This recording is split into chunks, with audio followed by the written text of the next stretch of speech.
Well, my next guest has been involved in harness racing for just on 50 years. Today he finds himself at Clubman Angle deputising for his granddaughter Lily. Of course, the gentleman in question is Robin Hosking Sr. Well, first of all, Robin, it's good to see you. It's been many, many years. I was surprised to see you sitting there in the seats in the very cool Clubman Angle barns. Yes, that's true. It's been quite a while. I started going to Harold Park in 75 and down this way, and I've won a few races here with other horses, but I'm deputising today for my granddaughter, Lily. She trains the horse. I actually own it. It's in her name, but she owns it.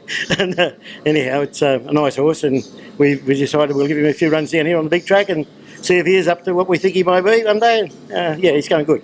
Well, each week he's been placed. You're just coming back after he ran second in the previous race, so have you checked in? Once again, as was the case last week, Robin, very brave in defeat. Yes, he sat outside the leader today, and they've gone 52 and a half. It's been meeting 8 metres, he's a pretty nice horse to run that, sitting outside there. So yeah, very pleased with him. And a man of your experience, Robin, having horses coming down, getting used to racing at Clubman Angle can only benefit as you keep going into their career. Absolutely does. Once we start coming here, usually the horse improves because it's a bigger track and he's racing against better company. As most of the time, they seem to improve week after week, and we're going to keep coming back for a little while as often as we can with him.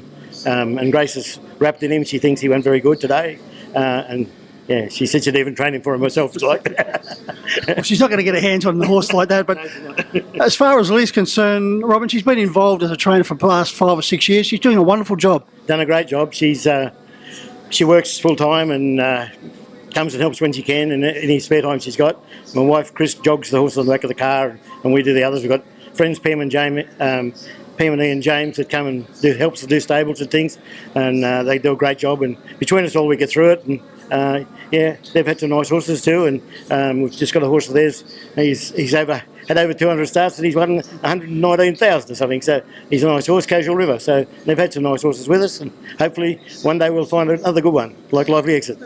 Yeah, you've been speaking of Casual River, Walleroy Boy, Spirit Inside, and this fella, Captain Dorian. We're going to have a chat about Lively Exit, but those type of horses helped Lily finish in the top 10 on the Newcastle Premiership for 2022, and that's a very tough school. It is a tough school. There's a lot of people up there with 30 and 40 horses training, and we've only got, as you said, half a dozen or so. We've got 4 racing, I think, at the moment. So, yeah, she's done a great job, and it's good to see that she has an interest in it, and just follow on from us, we hope. Robin, nearly 50 years in harness racing. How and where did it all begin?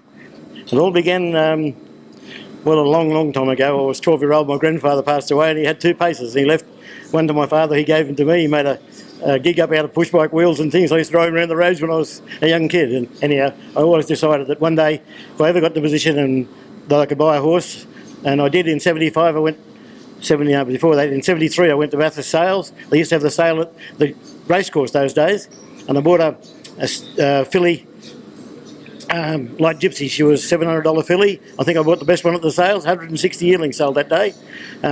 And she's won 17 races. She ran second in the New South Wales Oaks to Only Dream, and won the New South Wales the Tamworth Oaks, and she was a very, very nice horse. Won at Harold Park, Brisbane. Yeah, very good. So once you do that, you sort of get very interested then. So, well, once you did get interested in Robin, who started to help you in your career as it started to bloom? Well, the first person that helped me was a chap called John Menzies.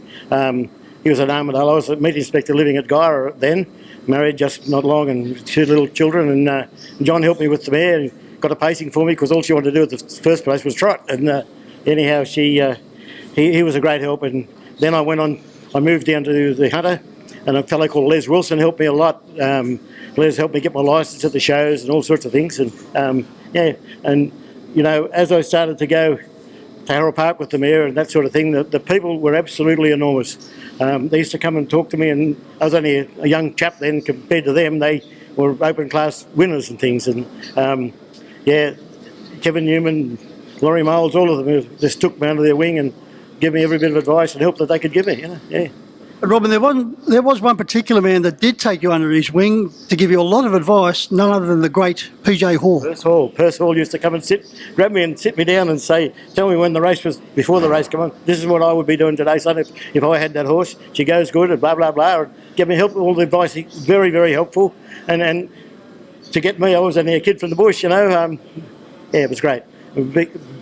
to have those type of people spend time with you and explain things to you, and that, yes, very good. You say you're a boy from the bush, the Cessnock, Maitland, Newcastle region, of course, dominated for a long time by the Osborne family. Yes, Dick Osborne had 20 or 30 horses in the old stables at Maitland Showground when I first came down there, and yeah, he won, I think, 10 or 11 premierships, Dick. He had some very nice horses. Queen Brigade was one of them. She was a very nice mare, and many others, I suppose. But you know, he kept winning premierships, you know. And this chap I was telling you about before, Les Wilson, he won it in '71, even though he got suspended at some time later. But he still won the premiership in '71. Yeah. Robin, making that trip down from the Hunter region on a Friday night to compete against the likes of PJ Hall, Kevin Newman, Vic Frost, and we can go on and on with the names. It must have been daunting. It was, but I absolutely loved it. And as I said, they treated me like I was family. And even to this day, those chaps that are still around speak to me and treat me very, very well. But you know, there's not many of them left, I'm afraid. But anyhow, that's how life goes. And yeah, look, it was daunting, and I thought, well, I had a very nice mare. I had a hell of an opinion of her, and yeah, as it turned out, I was correct. Put a smile on your face when we mentioned a couple of horses' names, Major Frank and Lively Exit. Yes, Major Frank won 2 of the sprint races here. Sat outside both times going 1:49 in the 1,000-metre sprint races. He won 5 here. Dasher Class won 1 here. Robbie Burns drove him that day. Who else won here? Oh, quite a couple of others in here. We won 7 or 8 here. And we were coming down very consistently with those horses that time. Lively Exit, Robin, 45 starts, 30 wins, 3 placings. What a horse. He was the best horse I've ever seen, bar none. Yes, he was a great horse. For a second in the Breeders' Crown at Ballarat. Probably should have won it, but I think. But anyhow, that's how it goes. He was just bad luck, and he won heaps of races. He never won 3 on end, would you believe? He'd win 2 and then 2 seconds, 2 and 2 seconds against the best Australasian New Zealand had, you know. Lovely little horse. Put him on a double float with the mare, and you have to unload the mare if she played up. He wouldn't. He flew across to Western Australia on the plane, no trouble. The bloke said to me he was an absolute gem, you know. Yeah. It amazes me, Robin, that throughout your career, a race like the Maitland Intercity Pace, which no doubt would be very dear to your heart if you could win one, has always been able to elude you. It has, yes. We haven't raced in it a lot. My son won a heat with a mare called Loophole, and those days you got a new gig for the heat when you won it. And I won a heat, I think, with Namagon. But other than that, we've never overly concentrated on it, even though I would still likely win it, and I still will one day probably. But yeah, we've just, at the time that's been on, we've been away in other centres racing in races, and just didn't work out that we could get there, you know. Yeah. Apart from the major tracks, Robin, you always used to love getting to the various country showgrounds. We did. We used to have it at our holiday. We'd go up we went to the old Sydney show, and we'd go Warhope, Kempsey, Maxville, Coffs Harbour, Grafton, right up the coast, and that was our annual holiday sort of thing, you know. Yeah.